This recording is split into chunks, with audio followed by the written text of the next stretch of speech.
DEA commissioner to take over the police department. Washington, D.C. responds by suing the Trump administration, saying it do not have the power to do so. Now, Trump has declared there's an emergency in the nation's capital, which gives him the authority to take over Washington, D.C.'s police force. But D.C. is fighting back. Mayor Muriel Bowser, of course, was going forward with their initial takeover, saying they now are overstepping their authority in the nation's capital. What you have now seen is federal law enforcement, even ICE agents, taking people off the streets and arresting them and taking them to court. It's been a whole bunch of stuff that's been happening in the nation's capital. And now we have an escalating legal battle over presidential authority over the District of Columbia. I want to bring in reporter Lauren Victoria Burke of Black Press USA right now. And Lauren, glad to have you here. So a couple of things, Lauren. First and foremost, this lawsuit, if you will, the city is filing against the Trump administration. They're claiming they are overstepping their bounds by, in essence, taking over the police department. The mayor says they don't have that authority to command local personnel.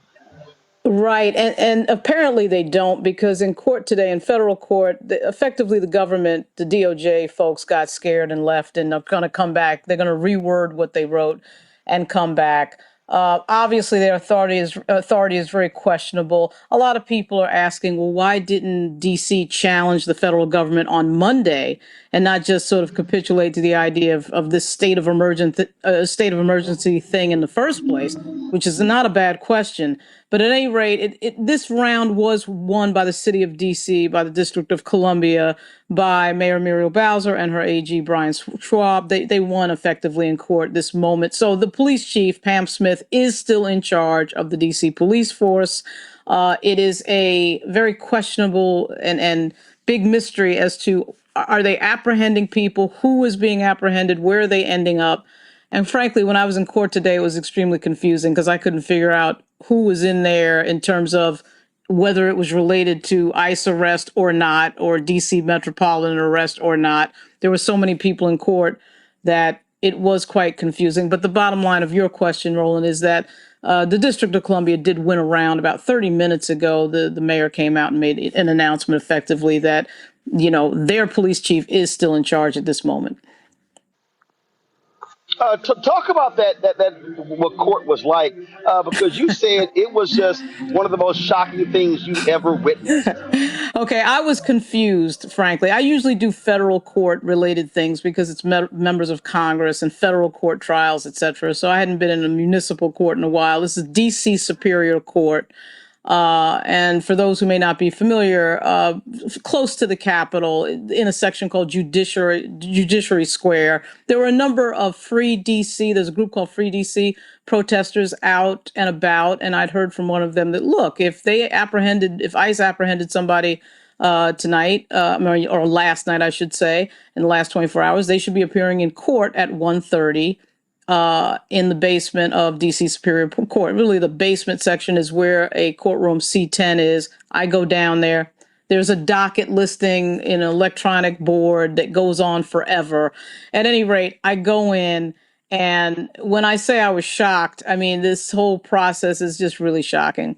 All Black defendants, and I understand, of course, that DC is 42% Black, but still, there's this feeling of the sausage being made of people's lives being upended by relatively low-level crimes in there, by the way. It's nothing crazy. The judge was really sitting there gaveling everybody into hey, we're going to let you go and you can come back in 30 days. But they come in shackled. Everybody comes in shackled. So what was sort of shocking to me, it probably shouldn't have been, given the fact my dad was a prison guard at Rikers Island. But at any rate, they come in shackled at the waist and at leg ironed. And as the judge decides what their fate will be, they become unshackled. But all Black men and their families are in the audience, very young. Everybody's really young, the family members, the folks coming in. So that was a jolt to me. And it was a shame because, as you may know, Roland, this whole operation that Donald Trump has going on apparently costs $400,000 a day.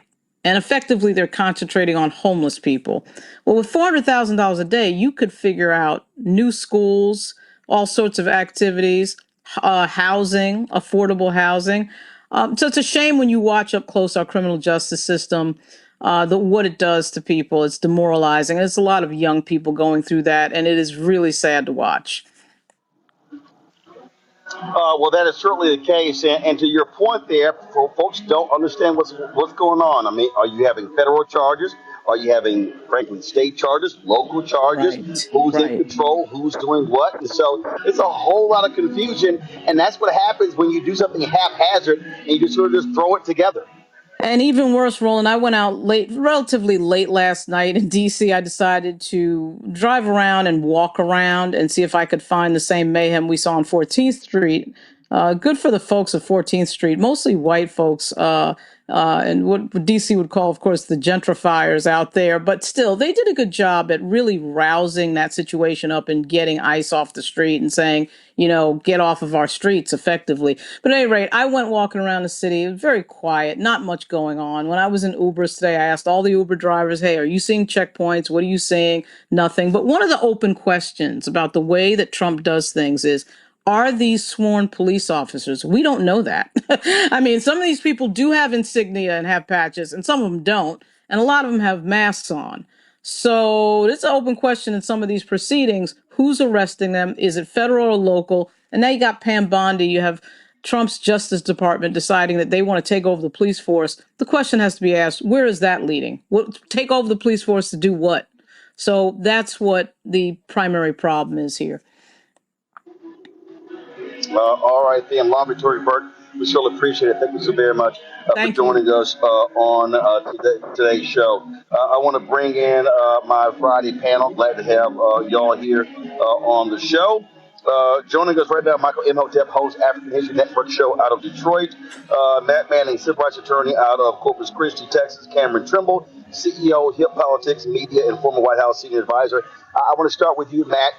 Listen, when you don't even know legally who the heck is in control, that creates all sorts of problems. And I'm sure as a defense lawyer, you're like, what the hell's going on? Who's in charge? What's happening here? Yeah, exactly. And it's kind of a fundamental idea that in order for a court to operate, they've got to have subject matter jurisdiction. I think you've got a jurisdictional question when you have somebody arresting you that may not have authority to do that, or that authority is in question by virtue of the fact that they are exercising an authority that they don't actually have. You see that kind of thing happen where, somebody is, for instance, an officer on the state level, as an analog, might arrest somebody in a jurisdiction that's not his or hers. States generally have laws about whether that officer actually has authority to do it in that place if he's not an officer that's got, jurisdiction in that jurisdiction normally. So this is kind of that kind of question. I think it implicates some of those questions, and it specifically comes from the idea that Mr. Trump is trying to exercise authority that he does not have, that constitutionally. And as you've talked about on this show, and as I think the guest just mentioned, there's a sovereignty issue, right? DC has its own municipal courts. As you know, I went to Howard, right? And I've been in those very courts myself. And those courts have a field of jurisdiction, and they have officers whose decisions and whose arrests take them into those courts. The idea that the federal government can overstep DC sovereignty and say, now we're going to supplant the Metropolitan PD officers there with National Guard or other federal officers who don't normally have this authority is extremely problematic, and it creates the cascade effect, because now it just becomes, we're just going to grab all of the authority that we want. Constitution, laws, and customs be damned. And this is a tip of the iceberg, but we know that this is exactly what this administration is attempting to do more and more. Just continue to grab more power and say, check me on it. And that's what we're seeing happen in real time, to the tune of $400,000 a day, which is absurd, especially from people who have spent so much time talking about waste, fraud, and abuse. This is per se waste, fraud, and abuse. Michael, the Bowser administration obviously tried to placate the Trump administration when this thing started on Monday, but clearly they recognized the go along to get along strategy was not working.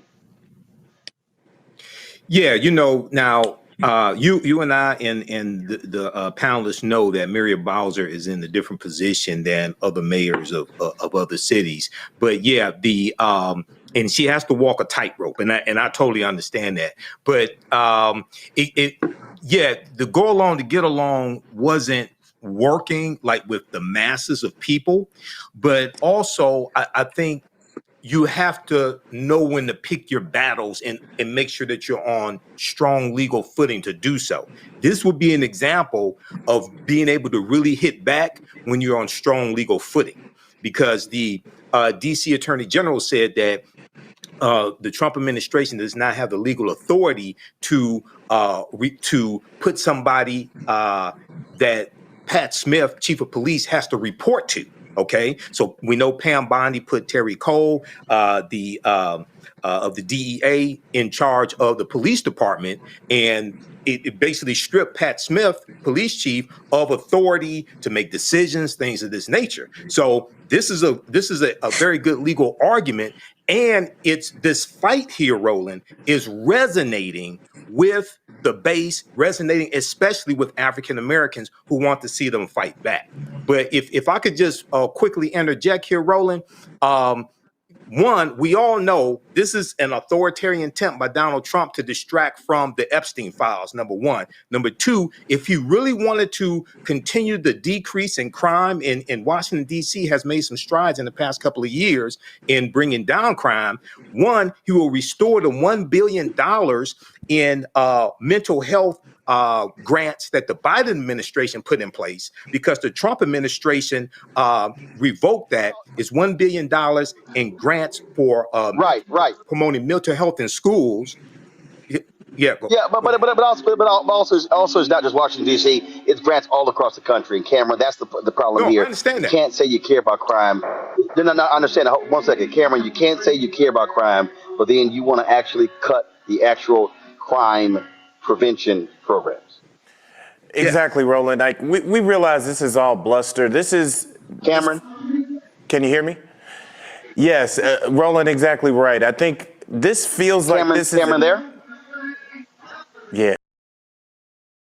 3 reasons people buy AARP level benefit term life from New York Life. No medical exam. Yeah. Yeah. Yeah, Roland, we're here in studio in D.C., and I think from the ground, it feels like this is a powder keg waiting to happen. Like I spent the last few days walking around, driving around D.C., trying to really get a feel for it's almost like you're living in 2 DCs. There's tanks and Humvees and militaries over at the Union stations and Foggy Bottoms and a few different black neighborhoods. It's flooding all of our social media and our timeline.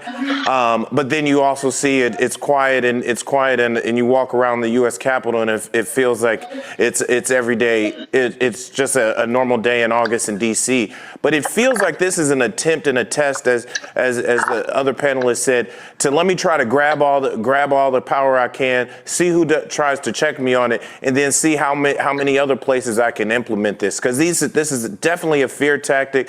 Notice he's targeting big cities. These big cities happen to have black mayors, and they happen to be Democratic strongholds. So anything he can do to break that will, he's doing. But what I will say, and what I am encouraged by, you see so many people just driving here to the studio. I see so many different people of all shades with signs, posters, things to talk out against the Trump administration. So I feel like it's a powder keg waiting to happen, because if this keeps happening and people keep feeling infringed upon, you're going to see more massive protests and more uprising, I think, of people looking to push back against this overreach. Hello, I'm Isaac Hayes III, founder and CEO of Fanbase. Listen to what I'm about to